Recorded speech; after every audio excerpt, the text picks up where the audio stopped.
Hello everyone, today we are going to teach about 7th standard mathematics class 12 unit 1 number system 1.5 division of integer. So division of integer பார்க்க போறதுக்கு முன்னாடி ஒரு சின்ன எக்ஸாம்பிள்ஸ்ல இருந்து பார்க்கலாம். So இது வந்து ஒரு மல்டிப்ளிகேட்டிவ் ஃபேக்டர், ஓகேவா? சோ இது ஒரு multiplication given two integer multiply பண்ணி நமக்கு என்ன ஆன்சர் கிடைக்குதோ அதை தான் இங்க ரைட் பண்ணுவோம், கரெக்டா?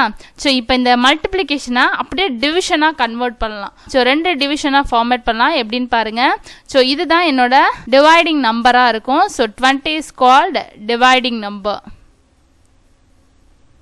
ஸோ இதில் உள்ள ரெண்டு ஆப்ஜெக்ட்ஸ் இருக்குல்ல, ரெண்டு இன்டீஜர்ஸ் இருக்கு இல்லையா, இதை தான் நான் டிவைசராக யூஸ் பண்ண போகிறேன். So 2 is called divisor. Then we have a answer it's equal to 10.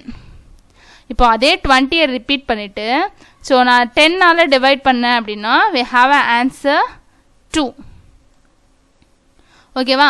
ஒரு கிவன் மல்டிப்ளிகேஷன் ஒரு சம் கொடுத்துருந்தாங்க அப்படின்னா அதை மல்டிப்ளிகேட்டிவ் ஃபேக்டராக ரெண்டு ஃபங்க்ஷன்ஸாக என்னால் செப்பரேட் பண்ண முடியும். அதில் நம்மளுக்கு கிடைக்கிது இல்லையா கிவன் ஆன்சர், அதை தான் என்ன நேமில் ரைட் பண்ணுவோம் அப்படின்னா கோஷன்ட் அப்படின்னு ரைட் பண்ணுவோம். இதை பேஸ் பண்ணி தான் டிவிஷன் ஆஃப் இன்டீஜர்ஸ் இருக்கு இல்லையா, ஸோ அதோட சைன் ரெப்ரசன்டேஷன் எப்படி அப்படின்னு நெக்ஸ்ட் பார்ப்போம். ஃபர்ஸ்ட் ஒன், இன்புட்டில் மல்டிப்ளிகேஷன் ஸ்டேட்மெண்ட்லேருந்து டிவிஷனை டிரைவ் பண்ணி அதோட அவுட்புட் என்ன அப்படின்னு ஃபைண்ட் பண்ண போகிறோம். First one, product of positive integer and positive integer. So ரெண்டு பாசிட்டிவ் இன்டீஜரை ப்ராடக்ட் பண்ணும்போது எனக்கு கிடைக்கிற கிவன் ஆன்சர் பாசிட்டிவில் தான் இருக்கும். ஸோ அதே இந்த ப்ராடக்டை நான் என்ன பண்ண போகிறேன்னா டிவிஷன் ஃபேக்டர்ஸாக பிரித்து எழுத போகிறேன். So 72 divided by 9 it's equal to 8 and 72 divided by 8 it's equal to 9. என்ன டிவிஷன் ஃபேக்டராக ரைட் பண்ணாலும் எனக்கு கிவன் கிடைக்கிற ஆன்சர் என்னவா தான் இருக்குது, பாசிட்டிவாக தான் இருக்குது. ஃபண்டமெண்டல் ஆப்ரேஷன் அண்ட் மல்டிப்ளிகேஷனுக்கு என்ன ஃபேக்டர்ஸ் யூஸ் பண்ணோமோ, என்ன ஆப்ரேட்டர் யூஸ் பண்ணோமோ அதே ஆப்ரேட்டர் தான் இங்கே. சேம் சைன்ஸில் மல்டிப்ளை பண்ணும்போது என்ன தான் கிடைக்கும், same sign plus positive values தான் கிடைக்கும்.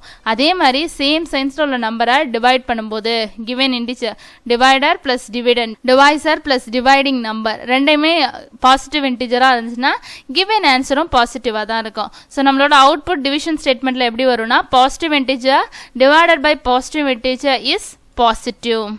Next second one, the product of positive integer and negative integer. So multiplicative factorல ப்ராடக்ட் பண்ணும்போது ஒரு ஆல்டர்னேட்டிவ் சிம்பிள்ஸில் இருக்கும்போது நம்மளுக்கு கிடைக்கிற கிவன் ஆன்சர் நெகட்டிவ்ல தான் ப்ரொசீட் ஆகும். ஸோ இதையே நான் டிவிஷன் ஸ்டேட்மெண்ட்டாக எழுதும்போது எப்படி ஆகும் அப்படின்னா -70. ஸோ எப்போதுமே ஆன்சரை தான் ஃபஸ்ட்டு ரைட் பண்ணுவோம் டிவைடிங் ஃபேக்டரில்.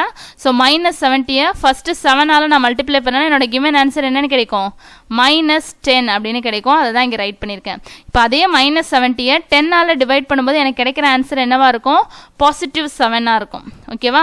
ஸோ அதே ரூல் தான் இங்கேயும் ஃபாலோ ஆகுது பாருங்க. மல்டிப்ளிகேஷனில் சேம் சைன்ஸில் உள்ள நம்பரை மல்டிப்ளை பண்ணாலோ டிவைட் பண்ணாலோ கிடைக்கிறது பாசிட்டிவ் வேல்யூஸ் தான்.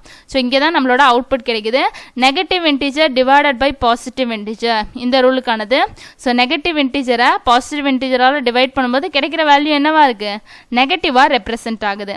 தென் நெக்ஸ்ட் பாருங்க, negative integer divided by negative integer. Negative இன்டீஜரை நெகட்டிவ் இன்டீஜராலே டிவைட் பண்ணும்போது எனக்கு கிடைக்கிற வேல்யூ என்ன, பாசிட்டிவ். ஸோ அதே மாதிரி தான் பாசிட்டிவ் இன்டீஜரை பாசிட்டிவ் இன்டீஜராலே டிவைட் பண்ணும்போது கிடைக்கிற value positive. Next third one பாருங்க, product of negative integer and negative integer. So இது ப்ராடக்ட்ல negative integer and negative integer. So negative இன்டீஜரை நெகட்டிவ் இன்டீஜராலே ப்ராடக்ட் பண்ணால் கிடைக்கிற வேல்யூ என்ன, பாசிட்டிவ். இது மல்டிப்ளிகேஷனில். ஸோ இதையே ரெண்டு டிவைடிங் ஃபேக்டராக எழுதலாம் இல்லையா. ஸோ இப்போ 45 ஃபஸ்ட்டு எழுதிக்குவேன். 9ஆல் டிவைட் பண்ணும்போது கிடைக்கிற ஆன்சர் என்னவா இருக்கும்னா -5. அதுதான் இங்கே இருக்கு. ஓகேவா?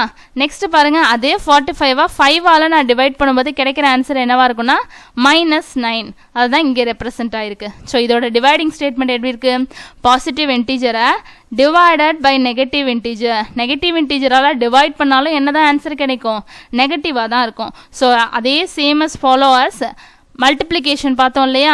So given two integer alternative சைன்ஸில் இருந்துச்சுன்னா டிவைடிங் நம்பரில் மைனஸ் இருந்தாலும் சரி டிவைடரில் மைனஸ் இருந்தாலும் சரி ஆல்டர்னேட்டிவாக ஒரு சைன் அங்கே ரெப்ரசன்ட் ஆயிருந்துச்சு அப்படின்னா multiplication and division also we get a answer on negative. Example 1.25 first dividing factor -85 by 5 அப்படின்னா டிவைட் பண்ணணும்னு அர்த்தம். பாருங்க அல்டர்னேட்டிவ் சிம்பிள் இருக்கு. ஸோ கிவன் ஆன்சர் என்ன வரும், மைனஸில் ரெப்ரசென்ட் ஆகும். இது நார்மல் டிவிஷன் தான். 85 5ஆல் டிவைட் பண்ணும்போது 5 1 is 5, இங்கே 1 ரெப்ரசென்ட் ஆகும். இங்கே டிவைட் பண்ணும்போது என்ன வரும், 5 1 is 5. ஓகேவா? அப்போ 1. ஸோ 8ல் 5 போயிடுச்சுன்னா ரிமைனிங் என்ன இருக்கும்? 3. அந்த 3யை 5க்கு பக்கத்தில் ரெப்ரசென்ட் பண்ணுங்க. அப்போ 35ன்னு ரெப்ரசென்ட் ஆகும். எத்தனை 5s ஆர் 35 அப்படின்னு பார்க்கும்போது 7 5s ஆர் 35. ஸோ 7 ப்ரொசீட் ஆகும். இங்கே இருக்க மைனஸ் அப்படியே இங்கே மைனஸ் ரெப்ரசென்ட் ஆகும். ஓகேவா? டிவைடிங் நம்பரில் என்ன இருக்கோ அது அப்படியே ரெப்ரசென்ட் ஆகும். So we have to write -17. Same as following subdivision. -250 by -25. பாருங்க சேம் சைன்ஸ் இருக்கு. சேம் சைன்ஸ் வரும்போது கிவன் ஆன்சர் என்னவா வரும்? நம்மளுக்கு பாசிட்டிவ்ல தான் வரும். ஓகேவா? இப்போ -250 225ஆல் டிவைட் பண்ண போகிறோம். ஓகேவா? அப்போ டிவைட் பண்ணும்போது என்ன ஆன்சர் கிடைக்கும்? 10 25s ஆர் 250. இந்த ஒரு மைனஸும் இந்த மைனஸும் கேன்சல் ஆகி பாசிட்டிவ் வேல்யூவாக கிடைக்கும். ஓகேவா? அப்படி இல்லைனாலும் ஃபண்டமெண்டல் ஆப்ரேஷன் அண்ட் டிவிஷனில் எடுத்துக்கிட்டாலும் சேம் சைன் நெகட்டிவ் சைன்ஸை நெகட்டிவ் நம்பர்ஸாலே டிவைட் பண்ணும்போது பாசிட்டிவ் வேல்யூஸ் தான் கிடைக்கும். So +10. Third subdivision 120 by -6. Alternative simple இருக்கு பாருங்க. Positive number divided by negative number it's equal to alternative simple வந்தால் என்ன வரணும்? மைனஸ் சைன்ஸ் தான் வரணும். அப்போ 120 divided by -6 it's equal to -20. So fourth one 182 by -2. இதுவும் அல்டர்னேட்டிவ் சிம்பிள்ஸ் தான் இருக்கு. ஸோ ஆன்சர் எப்படி ப்ரொசீட் ஆகும்? நெகட்டிவ்ல தான் ப்ரொசீட் ஆகும். 182-வா -2ஆல் டிவைட் பண்ணும்போது என்ன கிடைக்கும்? -91. Next example 1.26. In a competitive exam 4 marks are given for every correct answer. So ஒவ்வொரு கரெக்டான ஆன்சருக்கும் given marks எவ்வளோ அப்படின்னா 4. and -2 marks are given for every incorrect answer. ஒவ்வொரு இன்கரெக்ட் ஆன்சருக்கும் எவ்வளோ மார்க் டிக்ரீஸ் ஆகும் அப்படின்னா -2. அந்த டிக்ரீசிங் வேர்டை மென்ஷன் பண்ணாமல் நம்பரிங்கில் -2ன்னு அங்கே ரெப்ரசென்ட் பண்ணியிருக்காங்க. பாருங்க next Kalaivizhi attend the exam and answer all the questions. எல்லா கொஷினுக்கும் ஆன்சர் பண்ணியிருக்கா. And score 20 marks. அவள் எவ்வளோ ஸ்கோர் பண்ணியிருக்கா? 20 marks only. Even though she got 10 correct answer. அவ 10 கொஸ்டினுக்கு கரெக்டாக ஆன்சர் பண்ணியிருக்கா. ஆனாலும் அவள் வாங்கியிருக்க மார்க் எவ்வளோ? 20 மார்க்ஸ். அவள் ஃபஸ்ட்டு எல்லா கொஷினையும் அட்டன் பண்ணியிருக்கா. அதில் தப்பானதுக்கெல்லாம் மார்க் ரெடியூஸ் ஆயிருக்கு. கொஷின் கேட்டிருக்காங்க, how many question did she answered incorrectly? So எத்தனை இன்கரெக்டாக ஆன்சர் பண்ணியிருக்கா அப்படிங்கிறத நம்ம ஃபைண்ட் அவுட் பண்ணணும். Solution marks given for 1 correct answer. ஒவ்வொரு கரெக்டான கொஸ்டினுக்கும் எவ்ரி கரெக்ட் ஆன்சருக்கு மார்க் எவ்வளோ சொல்லியிருக்காங்க? 4 marks. So we have to write 4. Then marks given for 10 correct answer. அப்போ 10 கொஸ்டின்ஸ்க்கு அவள் கரெக்டாக ஆன்சர் பண்ணியிருக்கா இல்லையா? அப்போ 10 கொஸ்டினுக்கு அவள் வாங்கியிருக்க மார்க் எவ்வளோ? 10 into 4 it's equal to 40. Next பாருங்க கலைவிழிஸ் ஃபைனல் ஸ்கோர். ஸோ 10 அவள் கரெக்டாக ஆன்சர் பண்ணியிருந்தாலும் அவள் வாங்கியிருக்க மார்க்ஸ் எவ்வளோ? ஸ்கோர் எவ்வளோன்னா 20. So Kalaivizhi final score 20. Next நம்ம என்ன கண்டுபிடிக்கணும்?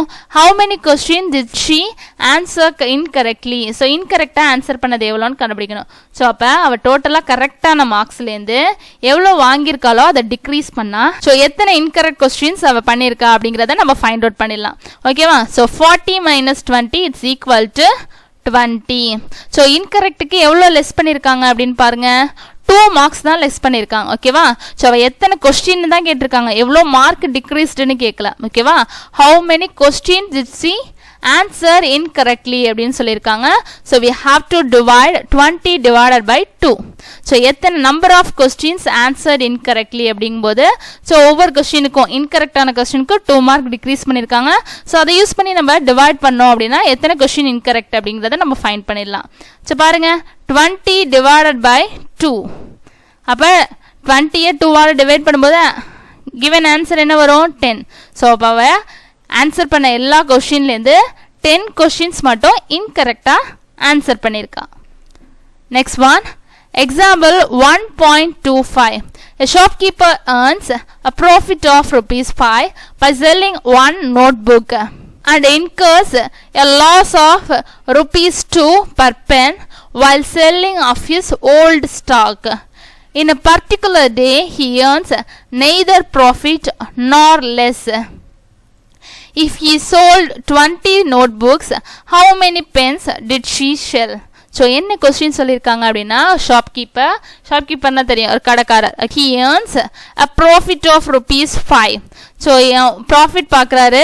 எவ்வளோ ப்ராஃபிட் அப்படின்னா ₹5. என்ன ப்ராடக்ட் அப்படின்னா ஒரே ஒரு நோட் புக்கு மட்டும் அவரோட ப்ராஃபிட் எவ்வளோ? ₹5.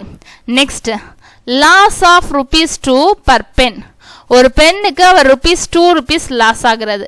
ஏன்? Because of his old stock. அவர்கிட்ட இருக்க ஓல்டு ஸ்டாக்ஸை ரெடியூஸ் பண்ணணும் அப்படின்றதுக்காக லாஸுக்கு ₹2 லாஸ்க்கு பென்னை செல் பண்ணுறாரு. இன் எ பர்டிகுலர் டே, ஒன் டேல மட்டும் he earns neither profit nor less. அவருக்கு ப்ராஃபிட்டும் கிடையாது, லாஸும் கிடையாது. நெய்தர் ப்ராஃபிட்னா ப்ராஃபிட்டும் இல்லை, லாஸும் இல்லை அப்படின்னு அர்த்தம். if he sold 20 notebooks, அவர் 20 நோட்புக்ஸ் வித்தாரு அப்படின்னா how many pens did he sell? So அவர் எத்தனை பென் அன்னைக்கு செல் பண்ணியிருப்பாரு? அதாவது ப்ராஃபிட்டும் இல்லை லாஸும் இல்லாத அன்னைக்கு அவர் எவ்வளோ நோட் புக் செல் பண்ணியிருக்காரு அப்படின்னா 20. ஓகேவா? ஸோ அப்போ எத்தனை பென்ஸ் அவர் செல் பண்ணியிருப்பார் அப்படிங்கிறது தான் ஃபைண்ட் அவுட் பண்ண போகிறோம். ப்ராஃபிட்டும் இல்லை லாஸும் இல்லை அப்படிங்கும்போது என்ன ரைட் பண்ணுவோம்? 0. ஓகேவா? அப்போ ப்ராஃபிட் இங்கே இருக்க லாஸு ப்ளஸ் லாஸ் ஈக்குவல்ட்டுக்கு ரைட் சைடு மூவ் ஆகும்போது என்ன வரும்? மைனஸ் லாஸ் அப்படின்னு ப்ரொசீட் ஆகும். ஸோ இதை பாருங்கள் solution. Profit earned from one notebook. ஒரு நோட் புக்கு அவர் பார்க்குற ப்ராஃபிட் எவ்வளோ அப்படின்னா ₹5.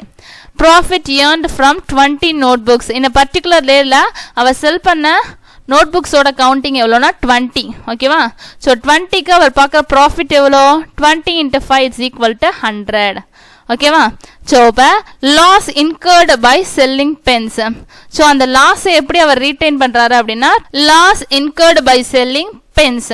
ஸோ இப்போ 100 ப்ராஃபிட்டை அந்த 100 லெஸ்ஸோட லாஸ் இருக்கு இல்லையா, அதோட நான் ரீட்டைன் பண்ணும். அதான் இங்கே இன்கர்டு அப்படின்னு ஒரு வேர்டு கொடுத்துருக்கேன். ஏன்னா அந்த பர்டிகுலர் டேல ப்ராஃபிட்டும் இல்லை லாஸும் இல்லை, லாபமும் இல்லை நஷ்டமும் இல்லை. ஏன்னா வர லாபத்திலேருந்து லாஸை ரீட்டைன் பண்ணிக்கிறார் அவர். அப்போ கிடைக்கிற லாபம் ஃபுல்லாகவே அந்த லாஸை ரீட்டைன் பண்ணுறதா தான் இருக்கணும். ஓகேவா? அதனால தான் இங்கே loss incurred by selling pens = 100 லாஸாக இருக்கணும். ஸோ அந்த 100 லாஸாக இருக்கும்போது லாஸ் அப்படின்னு மென்ஷன் பண்ணுறதுக்காக -100.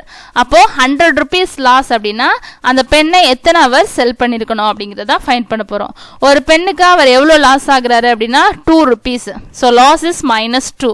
இங்கே லாஸ் ரீட்டைன் பண்ணுற அமௌண்ட் எவ்வளோ? 100. அப்போது -100 -2ஆல் டிவைட் பண்ண போகிறோம். ஏற்கனவே டிவிஷன் ஆஃப் இன்டீஜர்ஸ் பார்த்தோம் இல்லையா? ஸோ ரெண்டுமே கிவன் 2 இன்டீஜர்ஸுமே நெகட்டிவ்ல இருந்துச்சுன்னா வர வேல்யூ என்ன வரும்? பாசிட்டிவ்ல வரும். ஸோ டிவைட் பண்ணும்போது என்ன வரும்? 50. ஸோ அவர் 50 பென்ஸ் சோல் பண்ணியிருக்காரு அண்ட் 20 நோட் புக்ஸ் சேல் பண்ணியிருக்காரு. This is for your workstation. இப்போ உங்களுக்கு ஃபண்டமெண்டல் ஆப்ரேஷன் அண்டர் மல்டிப்ளிகேஷன்லேருந்து டிவிஷன் எப்படி டிரைவ் பண்ணுறதுன்னு சொல்லி கொடுத்துருப்பேன். ஓகேவா? அதை யூஸ் பண்ணி இந்த ஹோம்ஒர்க் எல்லாத்தையும் சால்வ் பண்ணுங்கள். Thank you guys. We will continue this session after the following classes.